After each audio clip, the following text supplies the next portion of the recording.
అందరికీ నమస్కారం. రాష్ట్రానికి బీజేపీ ఒక శనిగ్రహంలా, వైకాపా టీడీపీ పార్టీలు రాహు కేతువులుగా దాపురించాయి.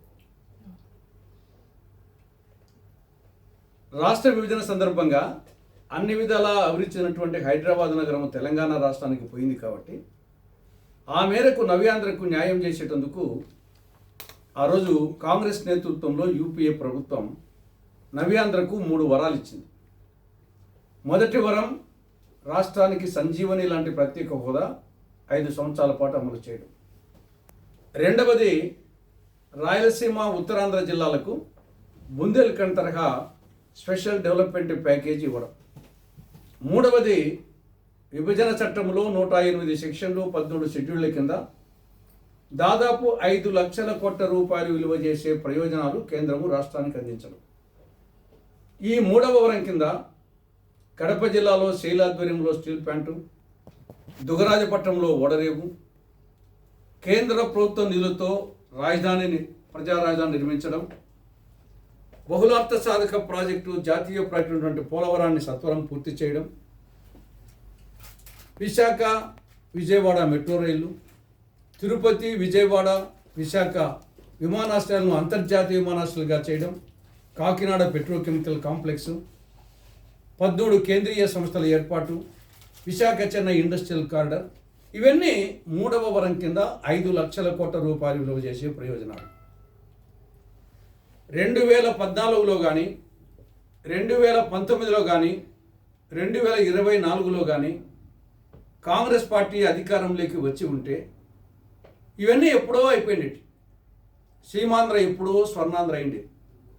చంద్రబాబు నాయుడు గారు చెప్పినట్లు 2047 వరకు కాదు, 2014లో వచ్చి ఉంటే 2019కి అయిపోయింది స్వర్ణాంధ్ర, లేదా 2019 వచ్చినా 2024కి అయిపోయింది, లేదా ఈ టైంలో వచ్చినా కానీ ఈ టర్మ్ అయిపోలోపల వచ్చింది. కానీ దురదృష్టవశాత్తు కేంద్రంలో బీజేపీ, రాష్ట్రంలో ప్రాంతీయ పార్టీలు అధికారంలోకి రావడంతో ఇవి అమలుకు నోచుకోలేదు. దీంట్లో ప్రత్యేక హోదాకు పంగనామాలు పెట్టడం జరిగింది. దానికి 0 మార్కులు. రాయలసీమకు ఉత్తరాంధ్రకు స్పెషల్ డెవలప్మెంట్ ప్యాకేజీ కింద 24,350 కోట్ల రూపాయలు ప్రతిపాదన పంపిస్తే కేవలం 1,050 కోట్లు ఇచ్చింది. పిల్లికి భిక్షం వేసినట్టు.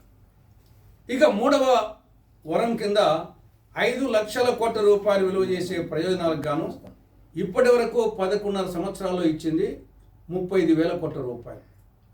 ఎంగిలి మెతుకులు దించినట్టు.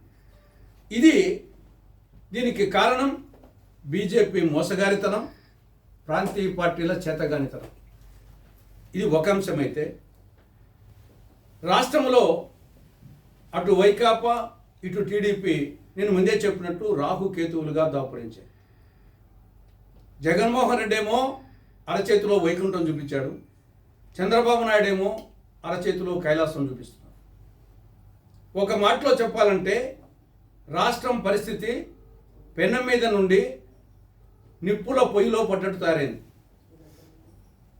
జగన్మోహన్ రెడ్డి పాలనలో పెనం మీద సలసల కాగే పెనం మీద ఉంటే ఇప్పుడు నిప్పులో పొయ్యిలో పడ్డట్టు తయారైపోయింది.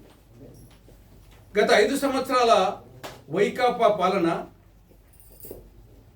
అవినీతి, అరాచకం, ఆటవికం, అప్పుల రాష్ట్రం, మధ్యాంధ్ర, డ్రగ్గాంధ్ర, గంజాయి ఆంధ్ర, జూదాంధ్రగా తయారు చేసి జగన్మోహన్ రెడ్డి రాష్ట్రాన్ని ఆ విధంగా తయారు చేసి ఆయన వెళ్ళిపోయారు. పోనీ చంద్రబాబు నేతృత్వంలో కూటమి ప్రభుత్వం అలా మంచి పాలన అందిస్తుందనుకుంటే అతని కంటే ఘనుడు ఆచంట మల్లన్న అన్నట్టు తయారైపోయింది ప్రభుత్వం. అంతకంటే ఘోరంగా తయారైపోయింది. కేవలం 20 నెలల్లో రాష్ట్రాన్ని అప్పుల కుప్ప చేసి పెట్టింది ప్రభుత్వం. అటు ప్రత్యక్ష అప్పులు పరోక్ష అప్పులు కలిసి 3,28,225 కోట్ల రూపాయలు అప్పు చేసింది. ఇది ఆల్ టైమ్ రికార్డ్. ఇంతవరకు ఉమ్మడి ఆంధ్రప్రదేశ్లో ఏ ముఖ్యమంత్రి హయాంలో ఇంత అప్పు చేయలేదు. తక్కువ కాలంలో దేశంలో ఏ రాష్ట్రము ఇంత తక్కువ కాలంలో ఇంత అప్పు చేయలే. 3,28,225 కోట్ల రూపాయలు ప్రత్యక్ష పరోక్ష అప్పులు కలిసి కేవలం 20 నెలలు. All time record. కాబట్టి ఎలా ఉందంటే కోడలికి బుద్ధి చెప్పి అత్త తెడ్డు నాకిందని సామెత ఉంది. గత ప్రభుత్వాన్ని విమర్శించి అంతకంటే ఎక్కువ అప్పులు చేస్తూ ఉంది చంద్రబాబు ప్రభుత్వం. అప్పుల్లో ఆస్కార్ అవార్డు ఇవ్వచ్చు చంద్రబాబు ప్రభుత్వానికి. ఇక రెండవది బాధుడు. వైకాపా ప్రభుత్వం ఇది బాధుడు ప్రభుత్వం, దంచుడు ప్రభుత్వం, ధరలు పెంచుతూ ఉంది, ఛార్జీలు పెంచుతూ ఉందని చెప్పేసి విమర్శించినటువంటి ఈ కూటమి ఈరోజు అంతకంటే ఎక్కువ బాధుడు బాధుతూ ఉంది. కేవలం విద్యుత్ సర్దుబాటు ఛార్జీల పేరుతో 15,485 కోట్ల రూపాయలు ఒక్కసారి మోపింది. కాబట్టి ఇది బాధుడు ప్రభుత్వంగా తయారైపోయింది. ఇక మద్యం పాలసీ,